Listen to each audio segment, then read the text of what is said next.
So how are you guys doing? We are now at week 3 in September. Am I the only one that feels like September is going by really fast? Anyway. Going by really fast. Really fast. It feels like we just got started and we're just barely getting going and we've already been here for a month. Yeah. I feel like you're not prepared for this year, and I feel like I'm still getting prepared and we're already a month into it. That's my thought.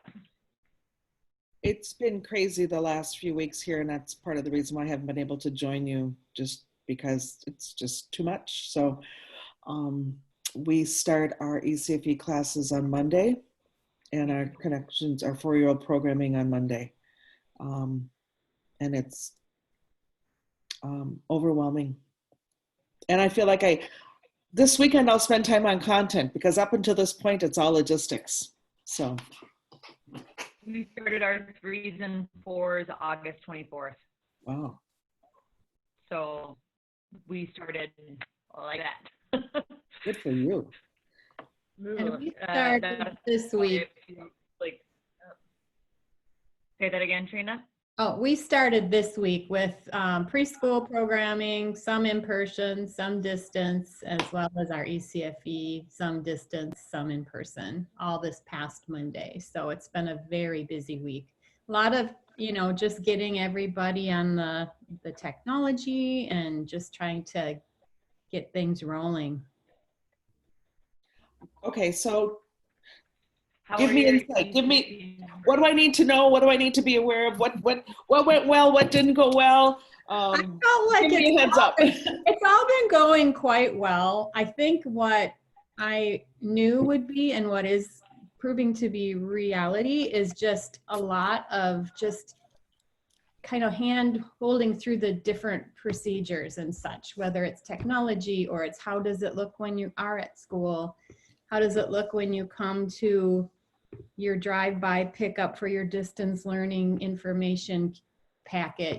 Just all the little pieces that seem like they should be kind of self-explanatory are needing a lot more explaining on very individualized basis.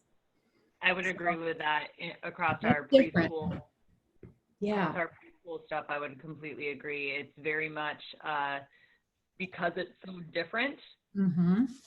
They're holding back, and they really need a lot more support in every little. It's like, you guys, we talked about this 4 times. Like, what's the holdup? They really need a lot of guidance and a lot more like reassurance and a lot more like, we're doing our best and we're going to keep doing our best, and it's not going to go perfect, and we're going to try something new when it doesn't work. So is that, when you say they, are you talking teachers or families? I'm talking about mostly on our side right now, the preschool families, or the teachers, the preschool teachers themselves. The families are a lot more, this year, I feel like they're sitting back and going, I don't know, tell us what you're going to give us. Like, if you're giving us something, it's better than nothing. I feel like that's kind of more the parent perspective right now. And there are definitely been some parents that are like, hey, you're in person right now, we're going to be here, and don't necessarily count on us if you go distance. I don't know that we'll do it. Like, some of the families have just been kind of upfront with us about that. Mm-hmm. Yes, and some of the families are opposite.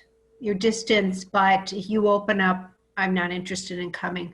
I think what's really a bit of a struggle too is that we're getting everything rolling and set up just like you all have shared, and all of these logistics and everything going on. But yet, I don't know, maybe in October, it's going to be all different again, and we're going to need to totally reorganize. So to me, that's going to be an interesting process, an interesting year with those changes. And then it could go back again. So are you guys all offering, like right now we're in person for elementary, and so our pre-K as well. but we're offering a distance at the same time. So we have one distance classroom that took all the distance kids, and everyone else is in person right now. Right now, our whole school district is distance. Okay. And we're like you, we are kind of doing both. So families could have opted in for distance. I'm doing a distance preschool section, the only one, and there are 25 families in there, which was a surprise to me with that number.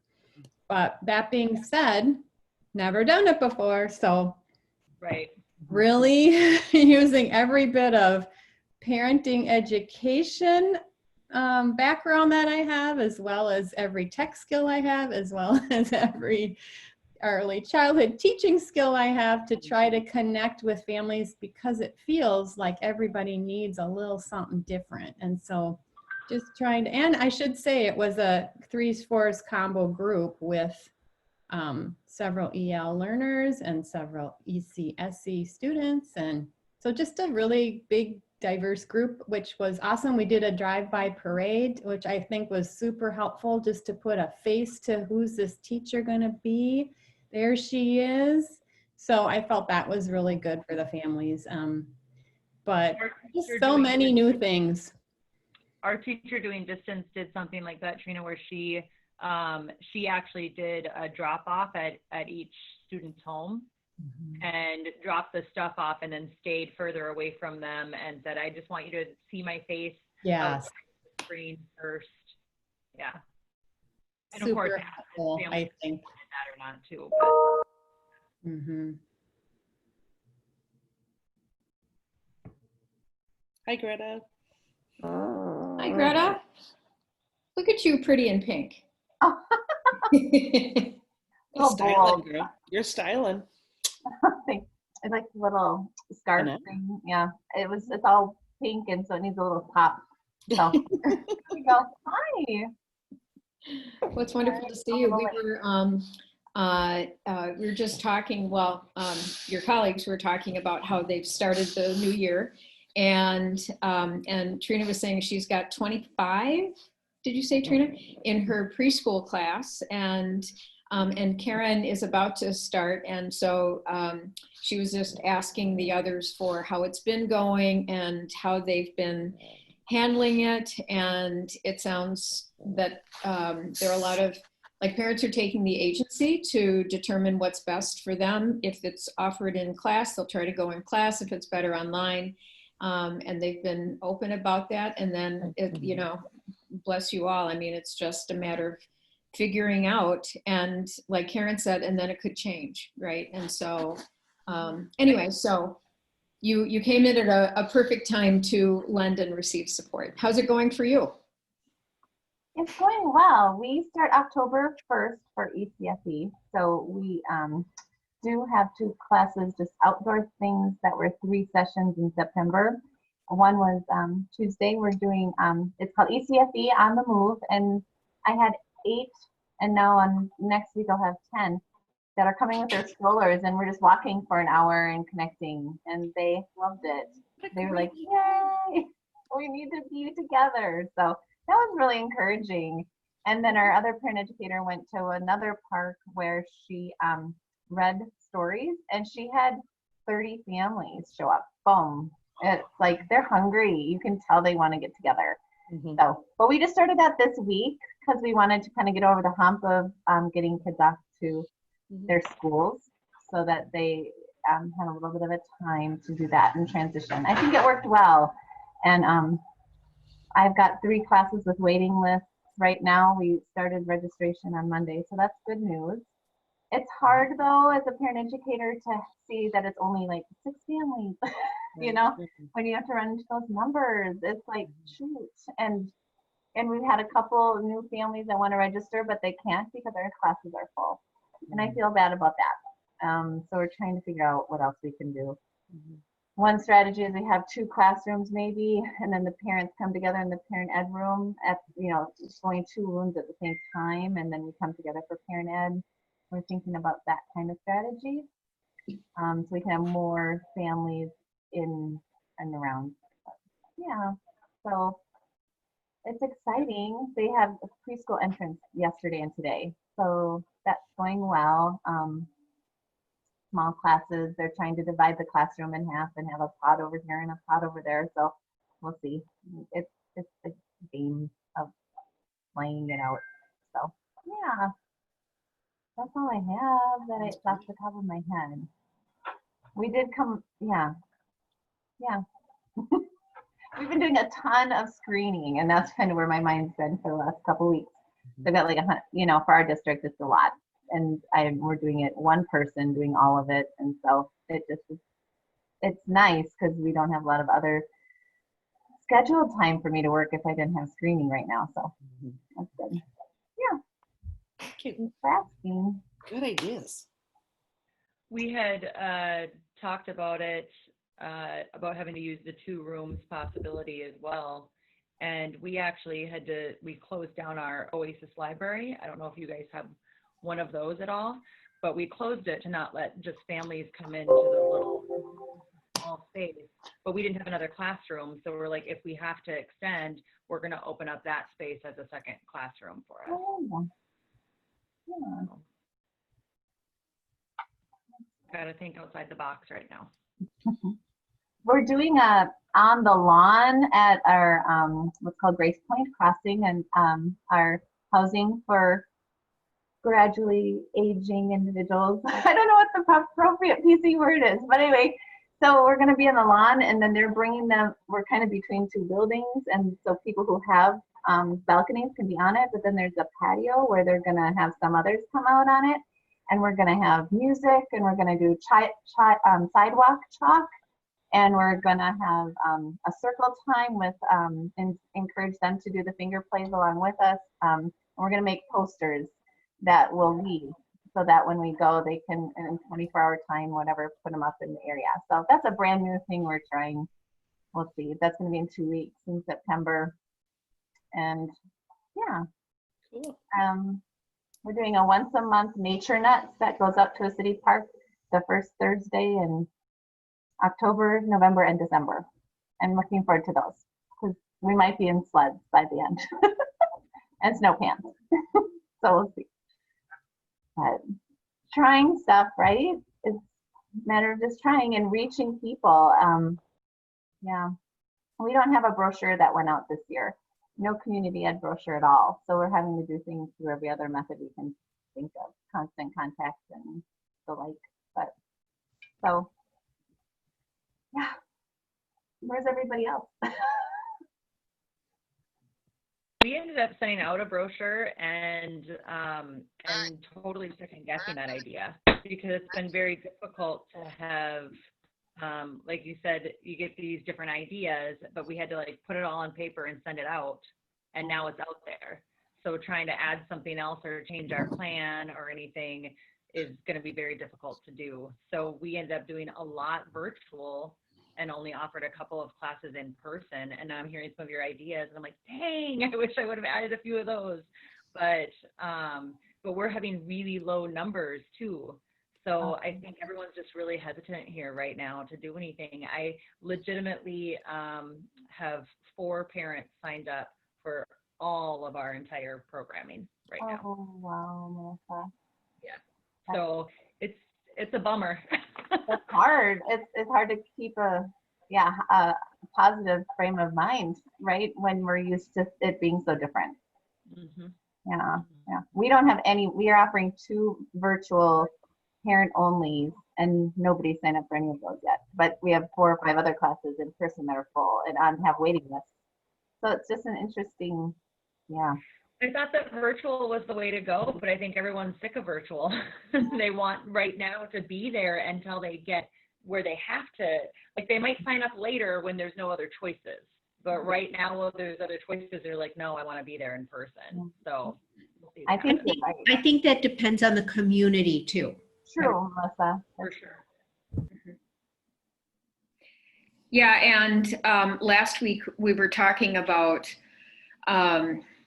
other ways of reaching families, sort of thinking about, well, if they can't be with us face to face, you know, and they're tired of screen time, but we want to maintain kind of a continued presence. We talked a little bit about using texting and like SMS messaging, and Ellen had shared like the Remind app, and Monica, I think you've used maybe WhatsApp, but it's a way of and you can program it so that you can do it through your computer, right? And then you put in people's phone numbers and then it goes out to them.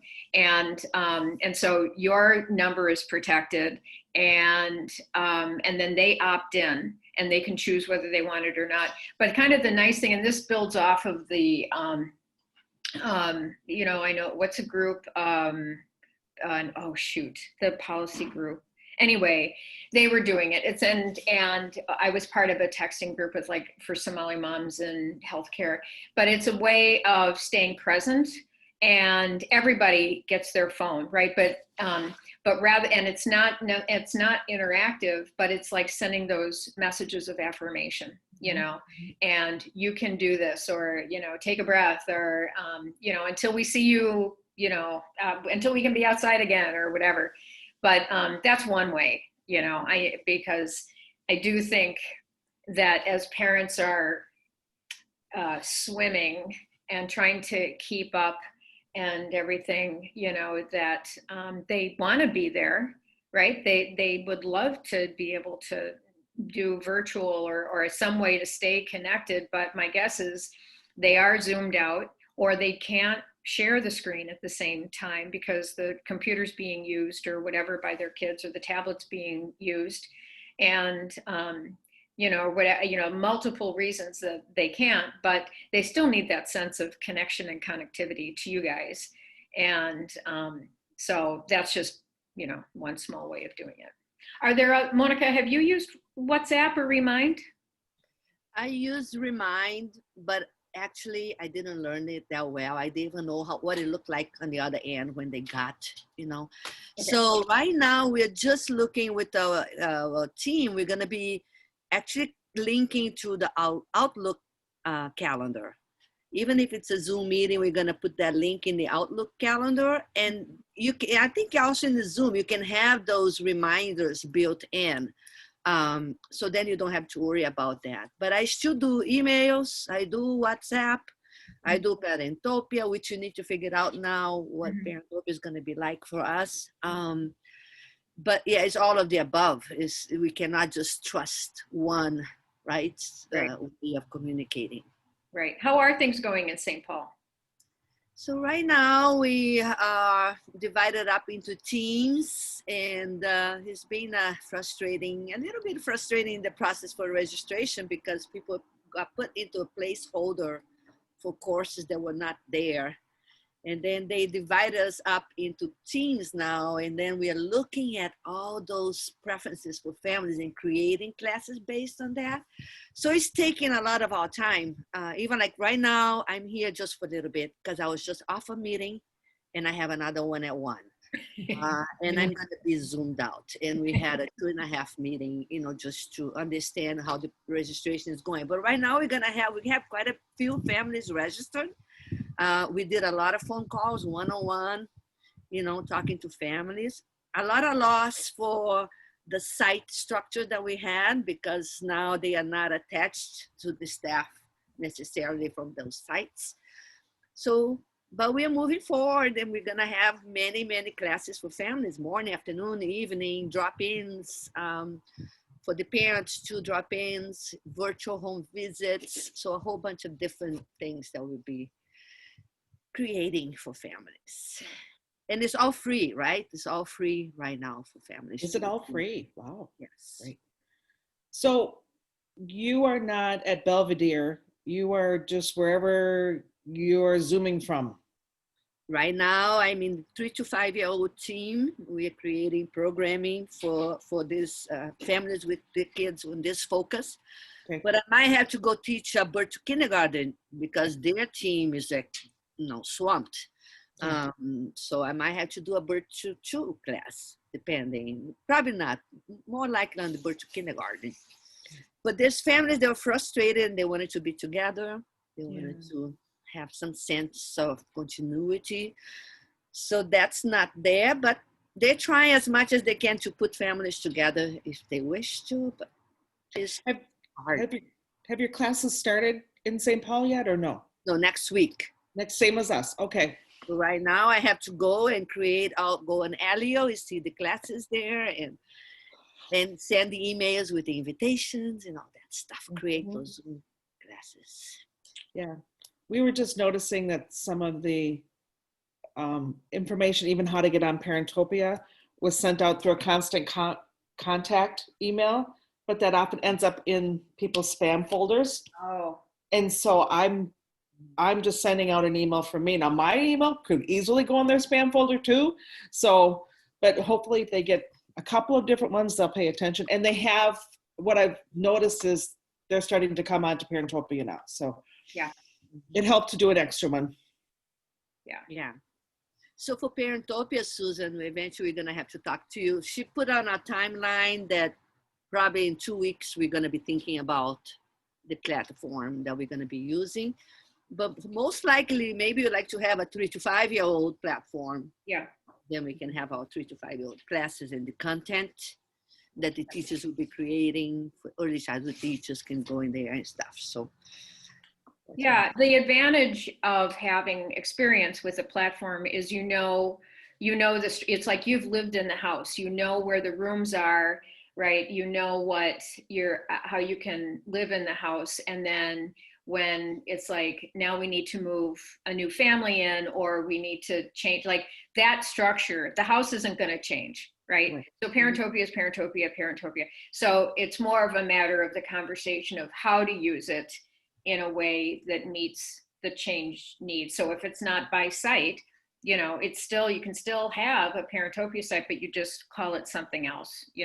My primary recommendation would be to make sure that you disable all of the old sites, because people are going to get confused, right? They're going to go looking, or that message, just like, something ends up in somebody's spam folder, somehow information's not going to, and they're going to go look for the West Side site. They're going to look for it. And if it's still there, right? So just to avoid confusion is, like disable all the old sites after you've built the new ones. mhm. Yeah. Karen, your hand was up. My hand is up, yes, and I can take my hand down. My question is, where's my hand? There it is. It's a Parentopia question, and I don't know if this is the right place to ask it, but I'm going to ask it, and then you can decide. With Parentopia, can you, as a teacher, can I schedule when a certain if I want to add something to the page, but it's a video and I don't want them to see the page or see that video for like 2 weeks, can I schedule that or no? Because I know with Seaside you can schedule, but we couldn't figure out how to do it with Parentopia. Not a post. You can schedule an announcement. Okay. I think. No, I think the announcement is you can schedule an end date on the announcement. So Okay. Unfortunately, I think that's just something you got to put in your own calendar. Just like, send somebody a birthday card. It's just like, today's the day to post that stuff. Okay. Yeah. All right. Yeah. I'm just Karen, when I looking. had in the spring, when I had some very important information that was tied to a timeline that I wanted families to make sure that they know. And then I told them that I'm always going to be putting as an announcement. So as Susan said, there's an end to that. So like there's this scholarship that people could apply for. So I put down as an announcement, important stuff that I didn't want to get lost in the feed. Yep. I put as an announcement until I thought it was important for them to have easy access. Okay. Yeah. All right. Thank you. And the announcement is for the general, not for the individual classrooms. Yes, it is. No, you can do an announcement for For individual the classrooms. classrooms. Oh, you can do an announcement in your individual classroom too? Yep. Okay. Be careful you don't put your announcement. We had a teacher do that. So that's why she put her announcement into the general rather than into her classroom. Yeah, you have to watch what you're posting to pretty carefully. Yeah. And just saying that would be true of any place, right? Any place, yeah. Yeah. But Susan, we set up a group for us to practice and just play in, and it's been very helpful. Oh, good. Yep, that's a way to do it. See, that's the kind of stuff that there's, like I can give you the house, but it really is on, as with any technology, Seesaw, Schoology, Facebook, TikTok, whatever. And then that's where you get creative, is just like, how do I use this to meet my needs, right? And so, we need more practice. Well, let's set up a separate group, so yeah. So, and I mean, implementation and figuring out how to make it work for you is everything. So I'm glad to hear that. Speaking of social media, there's a new documentary on Netflix called The Social Dilemma. I don't know if any of you have heard of this. It's new. It's only a couple days old. I shared a trailer yesterday with my undergraduate class. I have not watched it, but it will scare the bejeebies out of you about using social media. Just saying. So. And my daughter was just recommending this to me, so we haven't watched it yet. Yeah. I'll type that in there. I mean, there's all kinds of stuff like that, but there's, I'm putting it in, The Social Dilemma. Yeah, on Netflix. Yeah, if you have Netflix. Yeah. There's also a Comedy Central has this thing called, I don't know, it's like Dave Spoils Everything. It's like there'll be some general topic and then he'll walk through, like, Dave spoils climate change, or it's, Dave spoils election voting, or Dave spoils whatever. But there's like a whole thing about, like, Dave spoils free internet. And so it's like the back end of, like, all of these sites that we go on, like Facebook and all of these apps that we use that are free.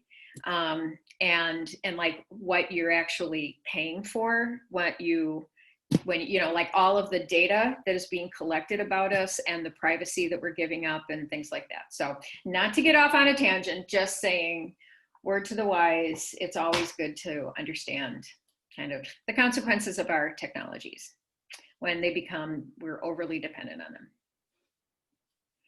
Anyway, so how else are you doing? Hi, Christy. How is your headache? Is your migraine better? Oh, yeah. It was a doozy, though. Oh, I kind of am just not quite back to normal yet. So the weekend will help. But thanks for asking. good. Lots of migraine sufferers in my family. I was telling my husband the other day that when you came onto the Zoom thing and I saw in the chat that people were lending you support for your, I said, I didn't even need to read the chat. The look on Chrissy's face, like, I could tell, I've seen that in you when you're in, like, on the other side of recovery mode of the migraine. So I'm glad that you're feeling better. Thank you. Yeah. It's been quite a week, right, Karen? That's, oh, you're muted, hon. Yes, ma'am. It's been quite a week. Very, very full. And good night's sleeps are very important. Yes, self-care. Are you starting next week at your district? You started next week? We start on Monday. Okay. We're wondering how it will go, and I think we're all coming to terms with the fact that we need to live through it before we can really, I don't know, really even plan very much. You just need to live through that first week, and that's where I'm at with it right now anyway. I think our biggest fear, and I'm just kind of wondering if any of you are in that thought of mind, or if what your district's plans are, is hybrid. That's the one that is scaring our teachers the most, is having to do some sort of hybrid model. And have you guys discussed that at all? What are your plans around that? Any thoughts? Melissa, could you restate that? Your connection was a little bit, you got right to the point of saying, have you, and then it was just like, what? Nothing. Sorry. I have terrible connection here. And one of our biggest fears around our teachers right now is having to go to the hybrid model. So I'm wondering if anyone has thought much into the hybrid model, or where their concerns are, or even what their district thinks about. Yeah, it sucks. Like it's hard, Yeah. but we're trying it. We've had like, I don't know, Karen, you speak to it. I talk about it all the time. You speak to it. Let's hear the real truth. I did not point to me. I pointed to you, darling. Okay. Anyway, I am the 2 hybrid classes that I'm doing are both based outside. So we did some meet and greets with families and showed them that we have a phenomenal outside area that a couple of our teachers have put together. Maybe Christy's already talked about that, so I won't go into it, but it's, oh my God, unbelievable. It's just whatever. It's a dream come true. Come on over and see it. And it's behind our Dakota Valley Learning Center. So, but there's a kitchen area. There kids can. There's a plastic bottle, like like this with. Can I send pictures? I will try to find some and send some. But they put lots of rocks in it, and then they anyway. So the kids can pretend to drink. I mean, it's just. I mean, it's there's dinosaurs that are kind of hidden under some wood. There's some snakes that you can pretend they're real, or they can hang from a tree. There's a teepee area. There's lots of logs to sit on. There's a nest that kids could pretend to be the birds and go into the nest. Unbelievable. Circle area for kids. It's just cool. And I had nothing to do with it, but it's really awesome. So we had I had families come and meet and get to see that. The kids got to play in that area. And so one class is in the afternoon, one class is in the evening. And we are trying to, for the evening class, we're telling the dads to bring flashlights or wear headlamps, or we're even, I mean, I don't know that this is even possible, but I would like to see us have a propane gas, like a fire pit kind of a thing. And so that we can hang around the fire pit. And if it's gas, it's more safer. And I don't know if we can get by with it. We'll see.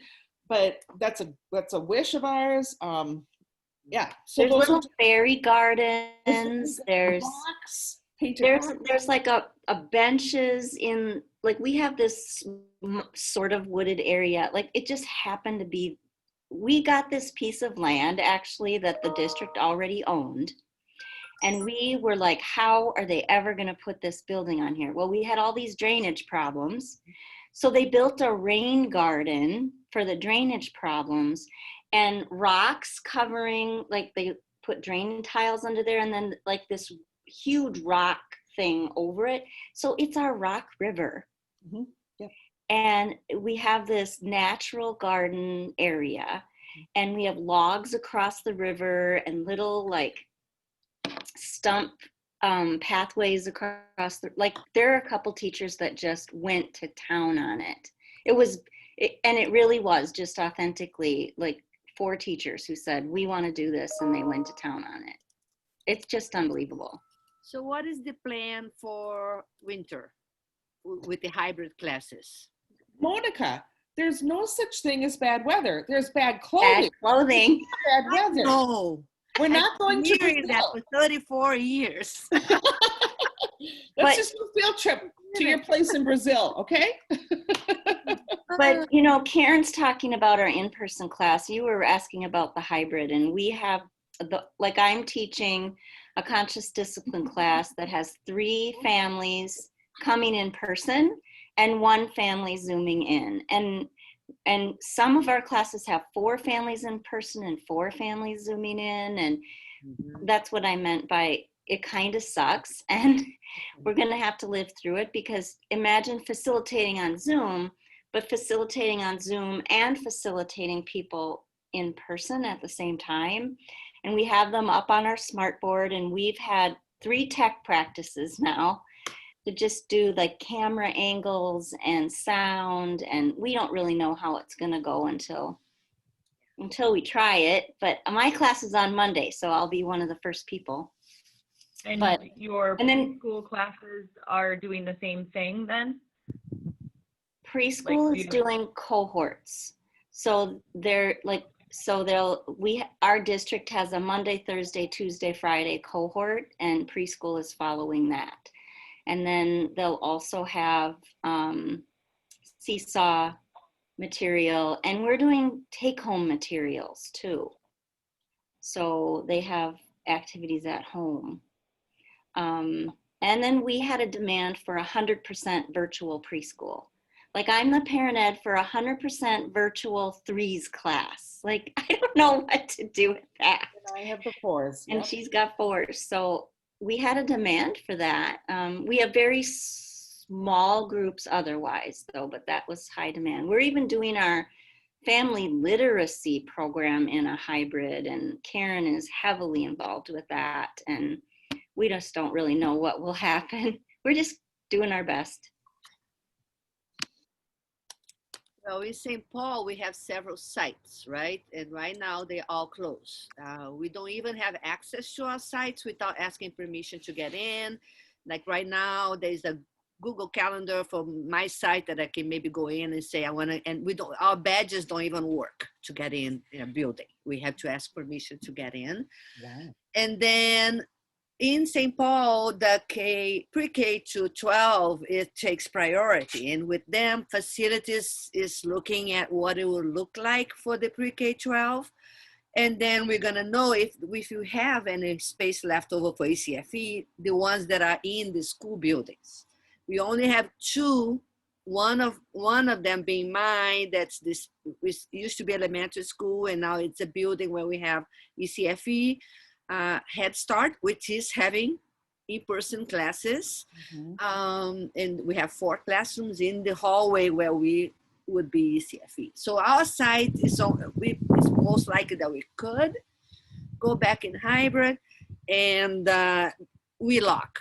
But it all is going to also depend on custodial staff, all the procedures and all those things. So our boss even told us today she doesn't see us really going back in any of those models anytime soon.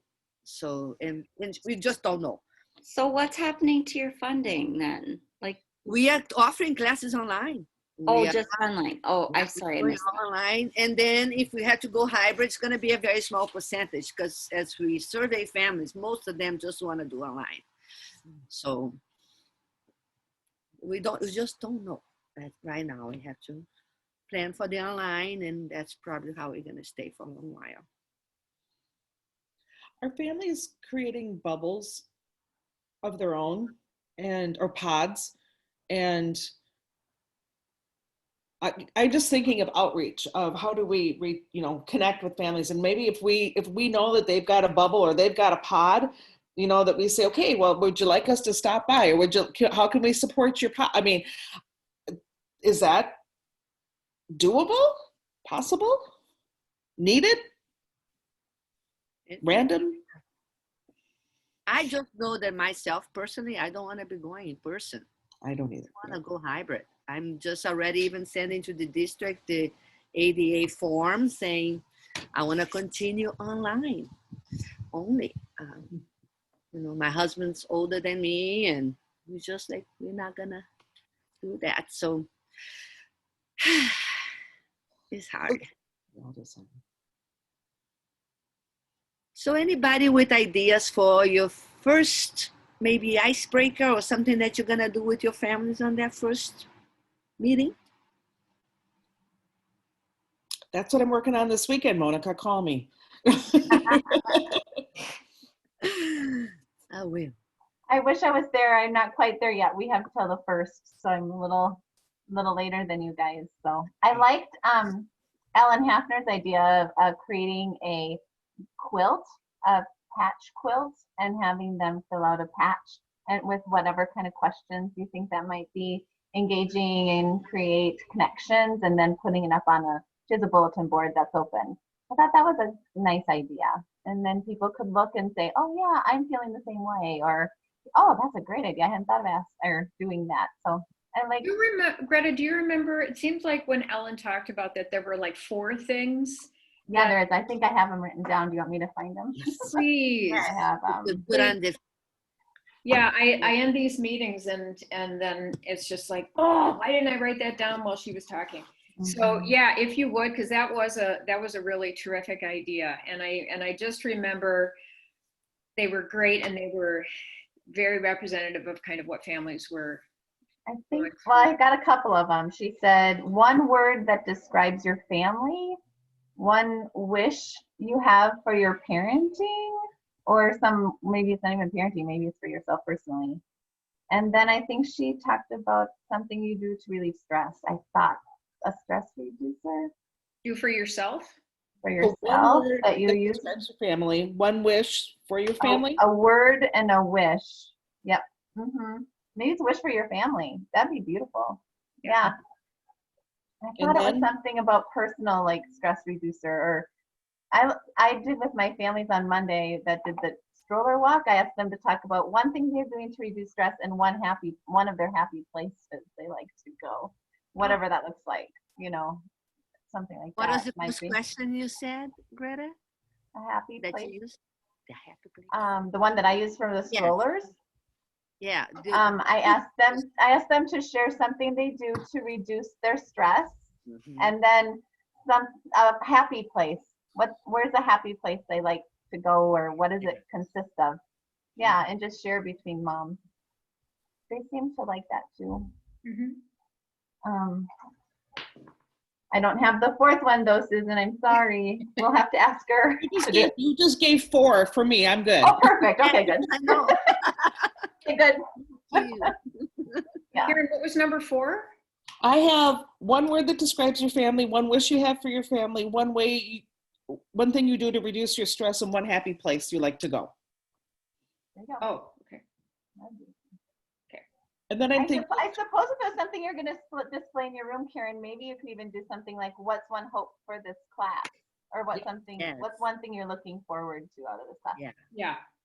That might be get it back to the group thing. And it also helps with topics. I love that question. I was thinking, I want the questions to tie into the topic of the class, because ours are more topic focused. Oh, yeah. So Yeah, something you're enjoying about your 2-year-old, something you're surprised about with your 4-year-old. I mean, those are always great ones too. Yeah, some of our early childhood teachers in our team, I forgot the name of the book, but they are using a children's book that's about my name, so it's a story using names. So they're gonna do a little something with the kids' names. It's a 3 to 5 school readiness, having already their name over there. So us as parent educators, we might have families share what's the story of your child's name. yes. So we start with the child's name, so that's a community build, and then maybe the second week, because we're trying to keep themes within 2 weeks, so we can revisit things, so it's not too hurried for families, and give them time to process, and then get back and we revisit things. And early childhood teachers too want to do things repeating, right?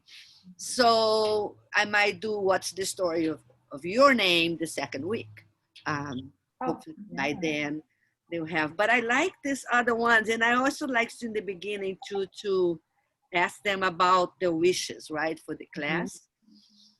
But again, we don't want to overwhelm them with all this stuff. That's why I'm trying to think of something fun. I really like, Monica, that idea of revisiting, especially for virtual classes, because you don't have those side conversations during interaction that you usually kind of do a check-in, or you can do a little bit more of follow-through. And that's a great idea and very valid when we're doing this kind of thing. Because just like you said, Susan, we just talked about that, and I wish I would have written it down, and I didn't. And if we revisit it the next week, you might catch it. I don't know.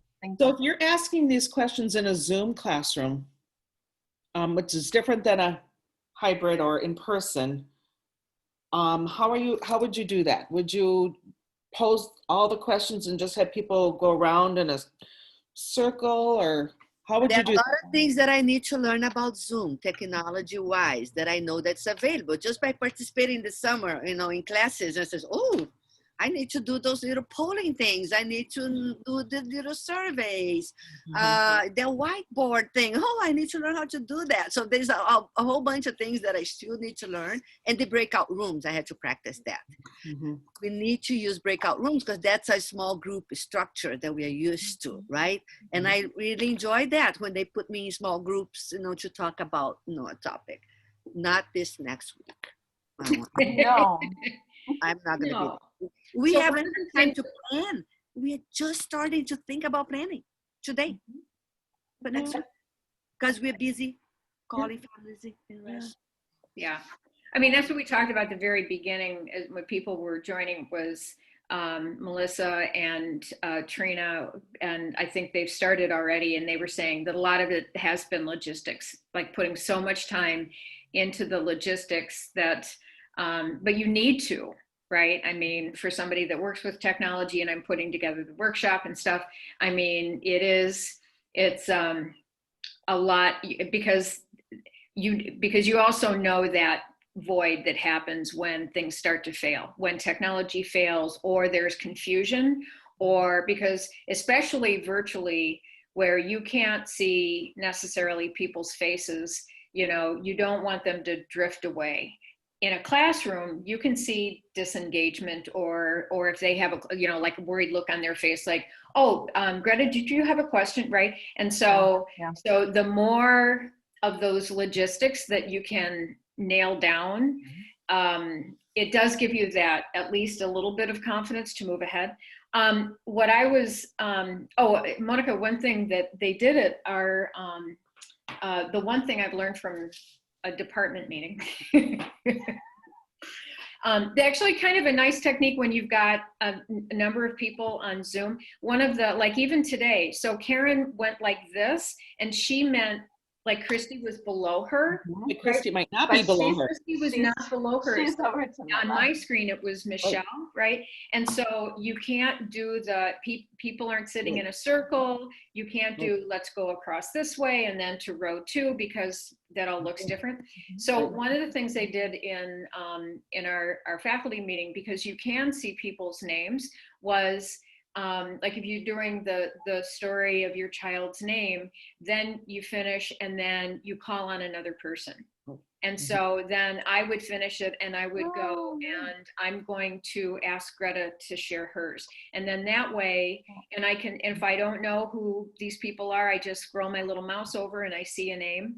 And the only thing that it takes, and this is, I mean, if you've got a class of 8, it's not that hard. With a big class, you need somebody, you need to kind of track to make sure that everybody does get called on, right? But it's kind of a nice way through Zoom to get everybody there. And then also you're giving, I always like to try to find more and more ways that other people can engage with the technology and they're not just looking to you as the leader. And then, I was just going to say that. I don't like to have to, in Zoom meetings, always call on the next person and the next person. I love that you're engaging them to say another person's name in the group. I think that's awesome. I don't even do that in my groups here. They just look at each other. They might not ever say each other's names in a small group. I think that's really a good idea. I like that a lot. Well, and I think it builds that group, that the group is responsible for each other too. I mean, I think that there is that piece. And I knew, just so you know, I knew that when I went like this, that it might not be Christy. Just saying. you were just testing us. I was. Look what it brought us. It brought us Susan mentioning something else, which led to a great idea. I like that. Plan. So Susan right there. Oh, she's over here. I'm sorry. Maybe that would be an activity, right? Everybody point to Susan on your screen and see where that goes. Actually, that would be a great thing because I think if somebody is not familiar with Zoom, their perception can be their own, which is that, well, of course, Greta's on my right and Karen's on my left, right? And so it would take, 30 seconds to do, and it'd be like, everybody point to me, right? Yeah. And you'll see people like pointing all over the place. So that genius. That would be a demonstration, yes. Yeah, there we go. Yeah. bringing more awareness to the culture that we're operating in, which is this culture right here at the moment. That's great. And I think that it's also a really nice baseline neutralizer, because a lot of people, if they're new to using the technology, right, they can feel underconfident that, and then it's just like, well, we're all in the same boat, right? We're all going to forget to unmute. We're all going to not know where people are. We're all going to be fiddling around looking for where the chat button is and things like that. So, it's all part of it. So ladies, I'm gonna have to leave shortly. I have another meeting at 1. I was hoping to have a longer break, but this conversation is just wonderful. Thank you for this. I was thinking I was gonna ask you too, like how much we do in that first week of the Zoom logistics, right? Even teaching all this thing. So I have one of the things that I was thinking, even teaching them about the view option, because it's especially when they're sharing, I would love, okay, can you all go to speaker view? And then that person will be big in the screen and we can especially there. So I might do some of that in the beginning, just teach, the mute. A lot of people, I think by now, a lot of our families know some of these But there's always those that don't. rules and tips. But I think I was thinking about doing a little bit of that. Are you guys thinking the same? Yep. Yeah. Yeah. I think it's important to get a feel for what they need and where they're at. And Yeah, because the one way, there's many things that we learn, right? And as teachers, there's many things that the people who are with us are learning. And yes, there's content, but there's also learning trust, and there's also learning confidence and learning about their space. And that's a goal just for the first few weeks alone, right? And so what's going to bring somebody back? So I would look at it that what's my goal for week 1? I want them coming back week 2. Yes. And so, and is that going to be, there might be some people who are new to ECFE and they're thinking, oh boy, I'm going to learn all of this stuff on potty training or something like that, right? And they may be disenchanted, but most people are not. Like, they're going to be, I signed up for this, right? And what's going to bring them back is, I feel really like the typical ECFE stuff, right? I feel welcome here. I love my teacher. I'm confident, right? I feel like I'm part of this group. And, like, what better could we do for people, Thank you so much. I have to go Zoom into another meeting. Good to meet you. It's been good to meet you, Monica. Thank you, Brenda. I saw you some of the other meetings. Sometimes I'm not able to participate as much, so I listen in. But it was great being here today. Thank you, Susan, for being there and supporting us with all of this journey. Bye. Bye. Yeah. And I have to buzz out, and our meeting's just about done anyway. Yeah, so. we're here at almost 1 o'clock. So, well, it's great to see you all. And Greta, will you be able to join us next week at the workshop? We are doing pyramid training all day long. I'm so sorry. I am so sad. If you can record it on the slide, I'll watch it. Well, we are recording it. Oh, you are? Oh, okay. Yeah, Well, then maybe I'll need to get that, because I am bummed. I wish we could, but we're our first year with the pyramid model. So I'm a coach. I need to be coached. So. Oh, for sure. The one question I had for you guys while you're here is, so this is our last sort of planned September meeting. Should we just continue Fridays at noon? I'm good with it.